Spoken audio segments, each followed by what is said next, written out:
E aí, família, belezinha com vocês? Esse aqui é o meu canal de cortes. E lógico que o vídeo na íntegra vai estar no final em um card.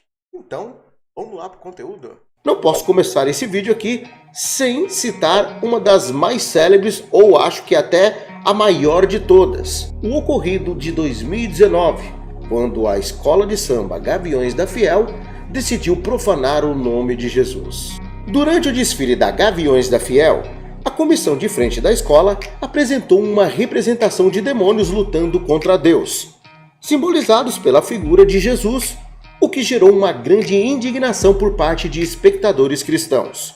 E o pior de tudo é que durante a encenação, o capiroto vencia Jesus. A escola de samba, à época, alegou que a figura representa Santo Antão, porém muitos internautas questionaram se era verdade a tal informação. O pior de tudo é que, na época, as críticas se estenderam inclusive à emissora capirotesca, a Rede Globo. À época, a emissora que foi acusada de canal do diabo por alguns internautas. A controvérsia reacendeu o debate sobre o uso de símbolos religiosos em desfiles de carnaval e também o respeito às crenças e valores da população. Mas se você acha que ficou só por aí, está redondamente enganado.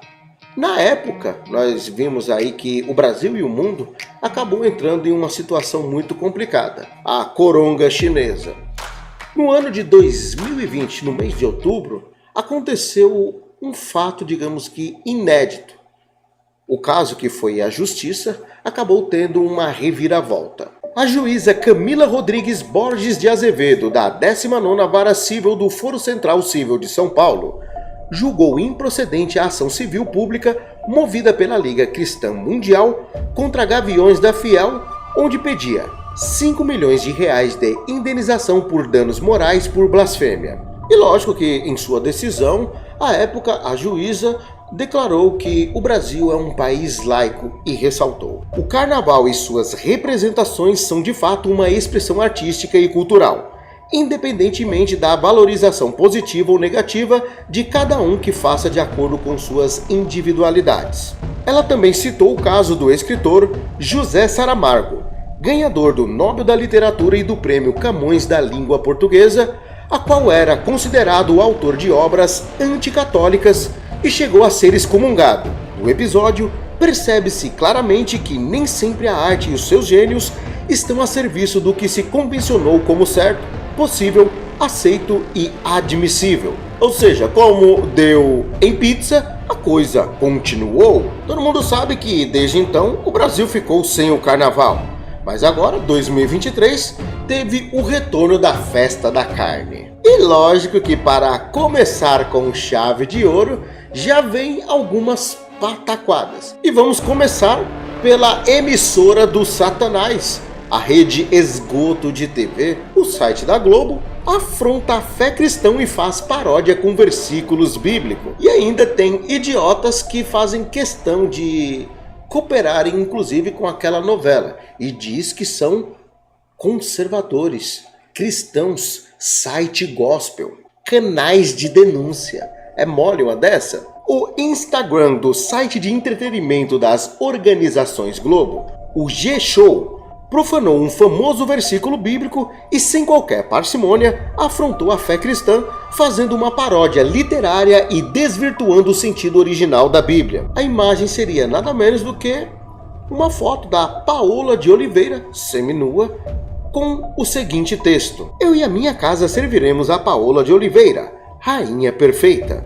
A imagem e postagem que desrespeita a posição de Jesus coloca uma mulher seminua no lugar do Salvador e ainda tem a pachorra de fazer tal comentário, profanando a Santíssima Bíblia, as Escrituras Sagradas. E ainda tem gente que passa pano para essa galera. Agora, se você afirma que Exu é demônio, você arruma um senhor de um processo para suas costas e nenhum juiz vai querer amaciar pro seu lado. Embora a Constituição Federal garanta, na forma da lei em seu artigo 5º, tanto a proteção aos locais de culto e sua liturgia, a qual são conjunto de elementos e práticas do culto religioso, entre eles missa, orações, cerimônias, sacramentos e objetos de culto, contexto onde a Bíblia se insere, também no artigo 208 do Decreto de Lei de número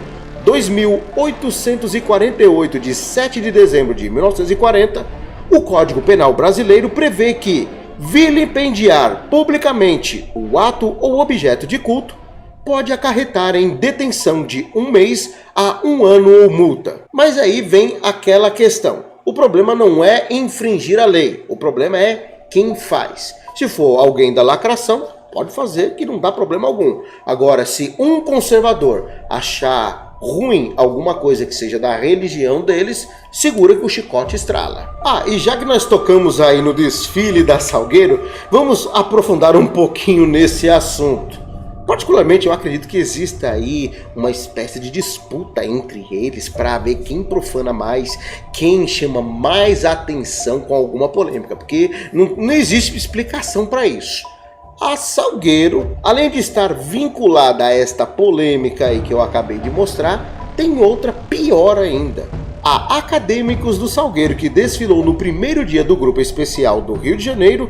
O enredo Delírios de um Paraíso Vermelho acabou sendo alvo de diversas críticas nas redes sociais, onde, de acordo com informações da própria Veja, a lacradora, o tema trabalhou com a ideia da liberdade e profanação.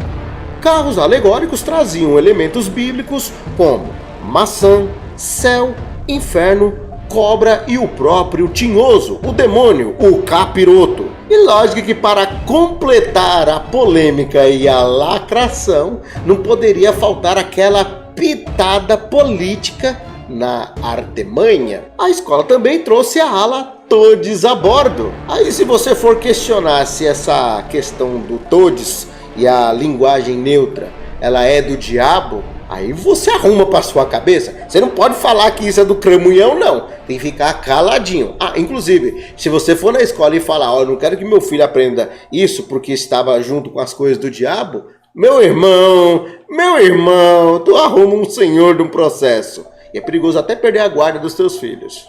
Mas voltando aqui à questão aí da ala, né? Olha só. Por incrível que pareça, os olhos brancos de Adão e Eva assustaram muitos em desfile da Salgueiro.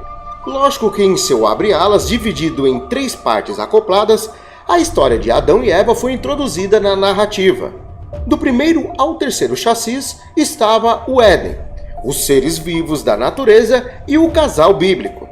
A dupla Mariane Hipólito e Carlinhos Salgueiro representaram como Adão e Eva do Paraíso Vermelho, onde chamaram a atenção pelo simples detalhe dos olhos totalmente brancos por meio do uso das lentes de contato especiais. Misericórdia, eu lembrei daquele filme Evil Dead, o antigo, de 1981. Tá igualzinho a possessão do tinhoso ali. Bom, e para encerrar, já que nós estamos falando aí, né, do Carnaval 2013, eu preciso trazer a chave de ouro, né? Gaviões da Fiel novamente, pelo amor de Deus. Em nome do Pai, dos Filhos, dos Espíritos e dos Santos. Amém.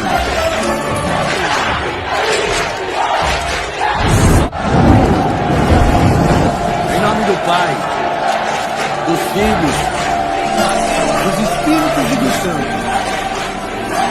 Amém. O tema aqui é muito polêmico, com a seguinte fala e torção da passagem bíblica.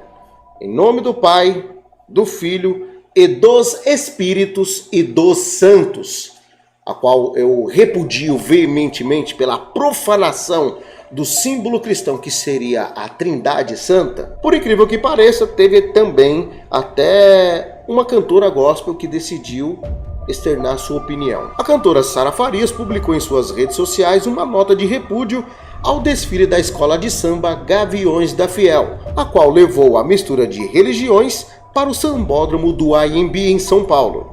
A artista gospel considerou o tema um escarnário à fé cristã. Sara Farias defendeu que só há um Deus digno de adoração e que o resto são usurpadores da glória. Apesar de nós termos a fé em um único Deus, algumas pessoas profanarem a nossa fé falando sobre outros deuses, utilizando a passagem bíblica, acaba não só ficando mal, mas também é como se fosse uma afronta novamente a Deus.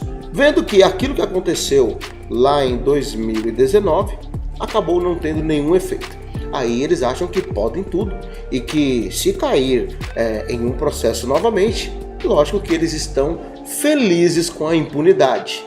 Entretanto, todo cristão conservador, todo aquele que é patriota, todo aquele que ama a sua liberdade religiosa e deseja defender isso, se tiver algum problema na justiça, podem até entrar pelo cano.